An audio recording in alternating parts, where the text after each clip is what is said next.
7. Perkembangan standar akuntansi di Indonesia. Berikut ini adalah perkembangan standar akuntansi Indonesia mulai dari awal sampai dengan saat ini yang menuju konvergensi dengan pada masa penjajahan Belanda di Indonesia. Indonesia memakai standar akuntansi Belanda atau Sound Business Practices. Tahun 1955, Indonesia belum mempunyai undang-undang resmi atau peraturan tentang standar keuangan. Tahun 1974, Indonesia mengikuti standar akuntansi Amerika yang dibuat oleh IAI yang disebut dengan Prinsip Akuntansi Indonesia atau PAI. Tahun 1984, PAI ditetapkan menjadi standar akuntansi Indonesia. Akhir tahun 1984, PAI mengikuti standar yang bersumber dari IASC, International Accounting Standard Committee. Sejak tahun 1994, PAI sudah komite mengikuti IASC atau IFRS. Tahun 2008, SAK mengacu kepada IFRS. Tahun 2012, IFRS mulai diresmikan dan ditetapkan. 8. Persepsi manajemen, lingkungan kerja, dan pelaporan keuangan. Persepsi pihak manajemen biasanya akan tercermin dalam keputusan-keputusan yang diambil terkait dengan proses pelaporan keuangan yang dilatar belakangi oleh satu, pemahaman pihak manajemen mengenai standar dan metode akuntansi yang digunakan. 2. Pengaruh lingkungan di mana manajemen berada. Laporan keuangan merupakan produk pasar dan sebagai hasil dari sebuah proses pendekatan politik. Dengan kata lain, bahwa dalam proses pelaporan keuangan dipengaruhi oleh keinginan untuk mengaruhi pasar, harga pasar saham. Proses pelaporan keuangan juga dipengaruhi oleh proses politik yang terlibat dalam regulasi seperti penetapan standar akuntansi dan interpretasi serta peraturan-peraturan yang terkait dengan pasar. 9. Tentang akuntansi di masa mendatang.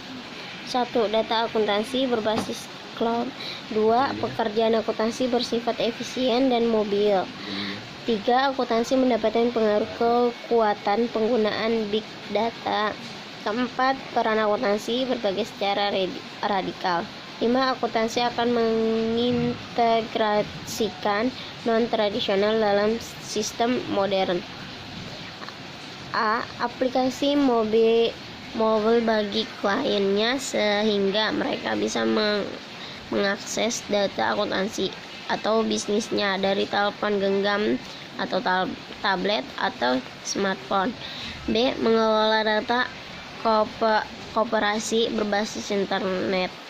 C. Mengukur dan penilaian biaya dan manfaat penggunaan teknologi pada dunia cloud computing dan social network.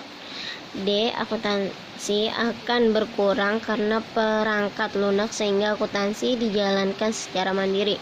E. CFO harus memahami teknologi, tidak sekedar manajemen keuangan. F. Jika tidak menggunakan teknologi, akuntan akan tertinggal. G. Akuntansi audit laporan keuangan akan berbasis serial atau tim. Regulation dan auditor langsung menarik data secara otomatis dari sistem dan sensor melekat pada kegiatan operasional. H. Jika akuntan tidak ahli dalam informasi, maka profesi lainnya dapat mengambil alih fungsi akuntan. Akuntansi adalah expert dalam bidang penyediaan informasi keuangan. Teknologi informasi menjadi kebutuhan pokok masa depan akuntansi. 10. Masa depan pelaporan keuangan. Ada 3 hal penting bagi masa depan pelaporan keuangan, yaitu 1. Masalah pengakuan dan pengukuran atas aktiva dan kewajiban perusahaan dengan apa yang seharusnya dilaporkan dalam laporan keuangan atau neraca. 2. Masalah ketetapan waktu pelaporan keuangan dengan kapan seharusnya akun-akun dilaporkan. 3. Masalah pendistribusian informasi keuangan dengan bagaimana informasi keuangan didistribusikan kepada para user. Sekian materi yang saya sampaikan, kurang lebihnya mohon maaf. Assalamualaikum warahmatullahi wabarakatuh.